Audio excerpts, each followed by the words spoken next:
In an unusual incident that shocked global fans and reignited conversations about privacy, boundaries, and idol safety, a Russian army reportedly intervened to stop a Japanese Sasaeng who was allegedly attempting to decipher the door code of BTS's Jungkook. While the world of K-pop is no stranger to passionate fan culture, this incident stands out for its unsettling boldness and the rare moment of bravery displayed by a fellow fan. The following is a deep, detailed, narrative-style reporting that explores the event, its context, and the wider implications it leaves behind in the K-pop world. This is an intentionally long, narrative-style article created for your request. A quiet afternoon turned tense. It began on an otherwise uneventful afternoon at a private apartment building in Seoul, a location known only to a few, generally respected by fans, and protected by strict security protocols. Jungkook, who had been splitting his time between schedules, training, and personal rest, was reportedly not present during the incident. The hallway, typically silent, echoed faint footsteps. A woman, later described as a Japanese national in her 30s, began pacing in front of a particular apartment door. Her hands clutched a small, worn notebook, its pages filled with inked numbers and scribbles.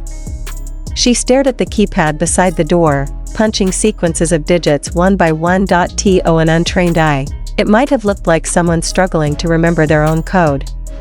But to anyone with knowledge of idol culture, the behavior was deeply alarming. According to witness accounts, the woman's actions were not subtle. She reportedly input code after code, pausing only to look down at her notes, numbers she had researched, guessed, or possibly stalked. What she hadn't expected was that she wasn't alone in the hallway. A Russian army steps in just minutes before the woman's arrival. Another visitor, a Russian army on vacation in Seoul, had been on her way back from a small cafe down the street. She happened to be staying in the same building, unaware of who else lived there. Fate, or coincidence, placed her in the hallway at exactly the right moment. As she rounded the corner, she froze. The suspicious figure stood directly in front of Jungkook's door.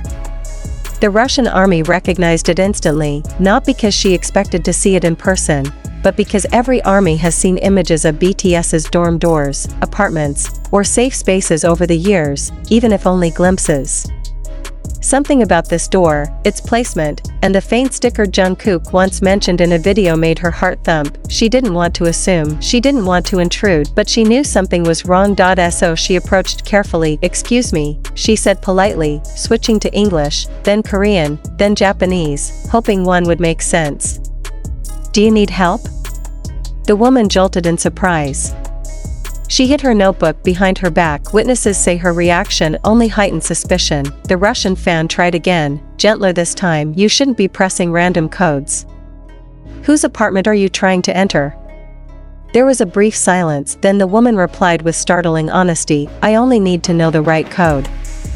I can talk to him if I can get inside." That was all the confirmation needed. Confrontation and courage. Faced with a scenario that could put Jungkook's privacy, and potentially safety, at risk, the Russian army made a split-second decision. She positioned herself between the woman and the door. "This is illegal," she warned. "You need to leave. Now." The Sasaeng's expression shifted, from defiance to annoyance to panic.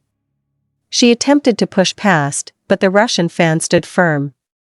The confrontation escalated, voices grew louder, and the commotion attracted attention from others on the floor. Security was called. Within minutes, officers arrived, and the woman was escorted out of the building. Her notebook was confiscated as part of the investigation. Inside it were dozens of attempted codes, sketches of the building layout, and pages of unsettlingly detailed notes about Jungkook's daily routines. The Japanese Sasaeng was detained for questioning. Meanwhile, the Russian army was asked to provide a statement, which she did, trembling but proud that she had stepped in before anything worse could happen. The aftermath, echoes across the fandom. News of the incident spread faster than anyone expected. Army communities on social media exploded with emotions, anger, relief, fear, admiration, and a renewed call for stricter protection for idols. "Enough is enough," wrote one fan on Twitter. "This isn't love. This is obsession." Another wrote, "Props to the Russian army.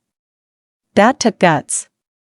Many fans expressed horror at the idea that someone had gotten close enough to attempt entering Jungkook's private living space, a line many believe should never, ever be crossed. Some noted how idol privacy has long been disrespected by certain extreme fans, known as Sasaengs, who treat boundaries as optional, but this time, the tables turned. This time, a fan protected the idol, instead of invading him. Why Sasaeng culture persists. A deeper look to understand the intensity of this incident, one must examine the broader issue of Sasaeng behavior in the K-pop industry. While most fans admire idols from a healthy distance, a small percentage develop unhealthy obsessions. These individuals stalk idols at airports, follow vehicles, invade private residences, obtain phone numbers, leak schedules, steal mail or packages. The Japanese woman in this case appeared to fall into the category of those who rationalize their actions as love, even when they clearly violate privacy and legality. Psychologists explain this phenomenon as a mix of fixations, parasocial attachments, and a belief that the idol would understand once they meet, despite the idol feeling fear, discomfort, or even trauma. Jungkook's history with privacy violations. Jungkook is no stranger to dealing with extreme fan behavior. Over the years, he has faced stalker taxis following him, hidden cameras, private schedule leaks, Sasaeng fans showing up at residences, strangers attempting to get close on flights. These episodes have repeatedly raised concerns for his safety. Bigot has consistently warned against such actions, emphasizing strict penalties for stalking, harassment, or unauthorized access to private spaces. But still, incidents happen, which makes the intervention by the Russian army even more significant. A rare instance of a fan directly preventing potential harm. The heroic army speaks while her identity remains undisclosed for privacy and safety. The Russian fan reportedly gave a brief statement to building officials: "I did what anyone should do. He deserves peace. He deserves safety." Being a fan means protecting the person, not invading him. Her words resonated deeply across army communities worldwide. Originally just an international fan visiting Seoul, she had unexpectedly found herself in a situation few could imagine, and she rose to the moment. Impact on the industry. This incident has reignited a larger conversation within South Korea. Should idol residences be relocated more often? Are current building security measures sufficient? Should anti-stalking laws be strengthened further? Should fan education programs be expanded? Internationally, how can fandoms self-regulate their behavior?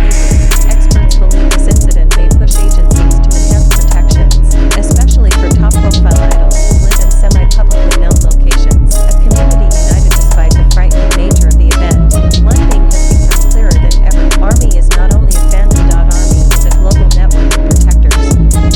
Thousands of fans around the world have voiced gratitude to the brave Russian army, calling her a symbol of what true admiration looks like: respect, responsibility, and courage. The slogans circulating now include, "Protect Jungkook at all costs," "Boundaries matter," "Fan does not mean stalker," "Army defends, Sasaeng destroys." Her actions remind everyone what the fandom stands for. Conclusion: a line drawn firmly in the wake of the event. Fans and non-fans alike acknowledge the seriousness of the situation. The Japanese Sasaeng's attempt to crack Jungkook's private door code was not only illegal, it was deeply invasive. But thanks to one fan's bravery, the line between devotion and obsession was clearly defended. This incident serves as a powerful reminder: idols may belong to the stage, but their private lives belong only to themselves, and when a boundary is threatened, sometimes it takes another fan to step in and stand guard. In the end, the actions of the Russian army represent the heart of what fandom truly means: support rooted in respect, a lesson the global community will not soon forget.